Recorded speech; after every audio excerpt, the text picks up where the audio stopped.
नमस्कार. Counselling join केली म्हणजे कॉलेज मिळेल, तर हा एक गैरसमज असतो, तर तो मनातून काढून टाका.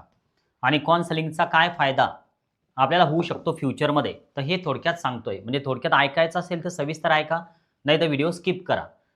आता सगळ्यात महत्त्वाचा विषय आहे, की जेव्हा एखादा विद्यार्थी आमच्याकडं जॉइन करतो, तर सर्वात अगोदर आमच्या टीममध्ये जवळपास समजा 22 लोकांची टीम आहे आमची. तर आमच्या टीममधील एका व्यक्तीच्या पर्सनल नंबरवरून आम्ही त्याला कॉल करतो. आणि सगळे डॉक्युमेंट व्हेरिफिकेशनचे जे व्हिडिओज आहे, त्याच्या कॅटेगरीनुसार तर त्यांना ते आम्ही शेअर करतो. तर ते एवढे सविस्तर असतात, की तुमच्या डॉक्युमेंट्समध्ये जर काही प्रॉब्लेम असेल, तर ते तुम्हाला घरच्या घरी लगेच समजतं. आणि जर काही प्रॉब्लेम असला, तर तुम्हाला जो दिलेला आमचा पर्सनल नंबर आहे, तर त्यावर कॉल करून जाग्यावर त्याचे सोल्युशन जे आहे, तर ते करून घेऊ शकता.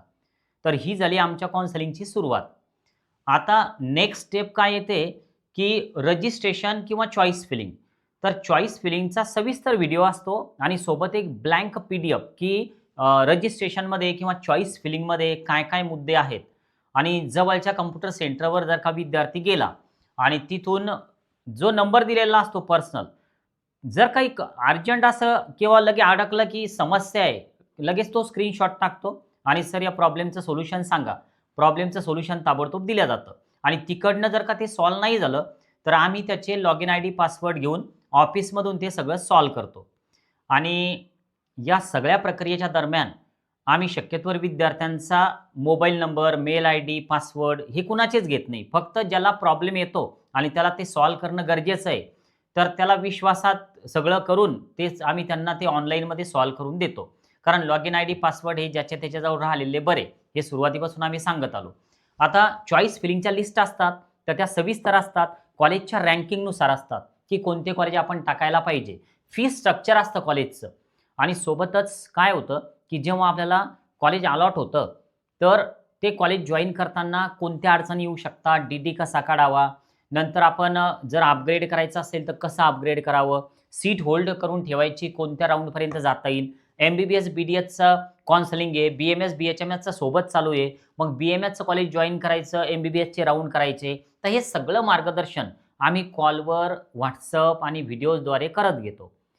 पण एक लक्षात घ्या, ज्यावेळेस विद्यार्थी जॉइन होतो, तर त्यावेळेस महाराष्ट्र काउन्सिलिंग फीज जी यावर्षी ₹6,000 आम्ही ठेवलेली आहे, 6,000 तर ती नॉन रिफंडेबल असते. म्हणजे एकदा जर तुम्ही जॉइन झालात आणि तुम्हाला डॉक्युमेंट व्हेरिफिकेशनचे व्हिडिओज गेले, की ती फी परत मिळणार नाही. म्हणजे तुम्ही रिफंडचा मेसेज जरी केला, तरी ती फीज आम्ही परत देत नसतो. कारण विद्यार्थी लिमिटेड घेतो आणि जर तुम्हाला अगोदर घ्यायचं आणि नंतर तुम्ही सगळे व्हिडिओज बघून घेणार आणि नंतर रिफंड मागणार, तर आमचे लिमिटेड विद्यार्थी जे आहेत, तर ते अगोदर घेतलेले आहे. त्यात तुमचं इन्क्लूड केलेलं आहे आम्ही तुमचं रजिस्ट्रेशन पण. तर त्यामुळं रिफंडचा मेसेज हा विषयच नसतो. आता याच फायदा काय होतो ते लक्षात घ्या. ज्यावेळेस आता समजा तुम्ही स्वतःहून हे सगळे कामं करणार आहे, तर तुमचे लॉगिन आयडी, तुमचे पासवर्ड तुमच्याजवळ राहतात आणि या सगळ्या प्रक्रियेचं नॉलेज तुम्हाला होत चालतं. कारण ग्रुपवर एवढे असतात अपडेट्स, की नियमांची माहिती असते, रजिस्ट्रेशनचे व्हिडिओ असतात, परत वेगवेगळे व्हिडिओज असतात आणि या दरम्यान तुम्हाला काही अडचण आली, तर प्रश्न टाका, कॉल करा. तर ह्या सगळ्या सुविधा त्या पर्सनल नंबरवर आणि हे सगळे आम्ही टीमवर्क आहे. सगळ्यांचे मेसेज माझ्यापर्यंत पोहोचतात आणि हे सगळे अनुभवी लोकं आहे. कोणी इंजिनिअर आहे, कोणी डॉक्टर आहे. तर त्यामुळं आतापर्यंत काय झालं, की 2021 पासून तर आतापर्यंत आमचे रजिस्ट्रेशन दरवर्षी फुल होतात. तसे आता यावर्षीसुद्धा मी तुम्हाला अगोदर सांगितलं होतं, की रजिस्ट्रेशनच्या अगोदरचा एक स्लॉट आम्ही सुरू केलेला आहे. आता काय होईल, की लगेच ते फुल होऊन जातील परत. तर त्यामुळे तुम्हाला जर समजा सगळा तुम्ही व्हिडिओ बघितला असेल आणि तुम्हाला जर जॉइन करायचं असेल, तर कसं जॉइन करायचं? तर दिलेल्या नंबरला सेंड क्यूआर असा मेसेज करा. तुमचे 2 प्लॅन जर तयार असतील, की जर हा कोर्स नाही मिळाला, तर हा कोर्स घेऊ. कारण आम्ही तसं जॉइन करून घेत नाही. आता तुम्हाला जर समजा मार्क्स आहे समजा 213 आणि तुम्हाला पाहिजे बी-एम-एसच आणि तुमची आय-क्यूची पण तयारी नाही, तर कुठून देणार आहे तुम्हाला बी-एम-एस आम्ही? आणि महाराष्ट्र पण सोडायची तुमची तयारी नाही. तर अशा कंडिशनमध्ये आम्ही तुम्हाला जॉइनसुद्धा करून घेणार नाही.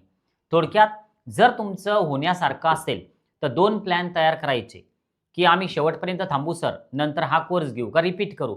असं जर असेल, तरच अकॅडमी जॉइन करायचा निर्णय घ्यायचा. आणि जर समजा तुमचं एकच आहे ठरलेलं आणि स्कोअर पण कमी आहे आणि बजेट पण कमी आहे, तर मेसेज पण केला नाही तरी पण चालतो.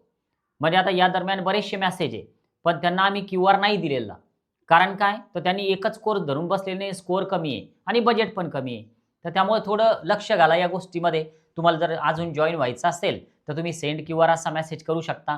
काय नाही, फारसे जास्त रजिस्ट्रेशन आता बाकी नसतील. ते एकदा संपले की रजिस्ट्रेशन क्लोज. ओके, थांबूया. बाय.